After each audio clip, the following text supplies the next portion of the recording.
छत्रपती शिवाजी महाराजांचा काल विषय निघाला होता. सुट्टी जाहीर करावी असं उद्धव ठाकरे म्हणाले. मात्र गिरीश महाजन म्हणतात तुम्ही मुख्यमंत्री असताना का मागणी केली नाही, आत्ताच का आठवलं तुम्हाला? गिरीश महाजन यांचं मानसिक स्वास्थ्य का बिघडलं आहे हे आपल्याला माहिती आहे. ते अनेक खटलेबाजीमध्ये अडकून पडलेले आहेत. त्याच्यामुळे त्यांना माहीत नाही. माननीय उद्धव ठाकरे साहेबांनी देशात सुट्टी जाहीर करावी असं सांगितलेलं. कळलं? मिस्टर महाजन जरा ऐकून या, कानातले बोळे काढा आणि ऐका. माननीय उद्धव साहेबांनी छत्रपती शिवाजी महाराजांच्या जयंतीला देशात सुट्टी जाहीर करावी, महाराष्ट्रात नाही. महाराष्ट्रात आहे, देशात सुट्टी जाहीर करावी अशी मागणी केलेली आहे. ही का मागणी केली?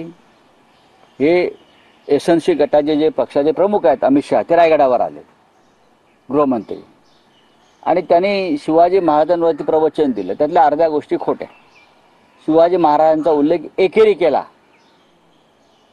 औरंगजेबाच्या कबरीला समाधीचा दर्जा दिला. हे यांचं छत्रपती प्रेम. त्यांना सांगितलं एवढं शिवाजी तुम्ही करताय ना एकेरीत, खरोखर तुम्ही शिवभक्त असाल तर देशामध्ये छत्रपती शिवजयंतीला तुम्ही सार्वजनिक सुट्टी जाहीर करा, एवढंच त्याने सांगितलं. गिरीश महाजनना ऐकायला कमी येतंय का? येते का? त्यांचा आरोग्य खात्याशी फार चांगला संबंध आहे.